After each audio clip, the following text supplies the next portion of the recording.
মেঠো পথে ভালোবাসি হাঁটতে, দূর পাহাড়ির গায়ে গোধূলির আলো মেখে কাছে ডাকে ধানকে সবুজ দিগন্তে।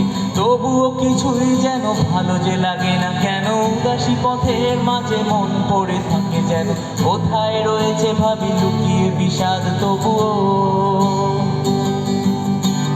ভালো লাগে ডিঙি নৌকায় চড়ে ভাসতে, প্রজাপতি বুনার কোণে বসে উদাসী বিকেল দেখে ভালোবাসি এক মনে কবিতা পড়তে। তবুও কিছুই যেন ভালো যে লাগে না কেন, উদাসী পথের মাঝে মন পড়ে থাকে যেন কোথায় রয়েছে ভাবি লুকিয়ে বিষাদ। তবুও যখন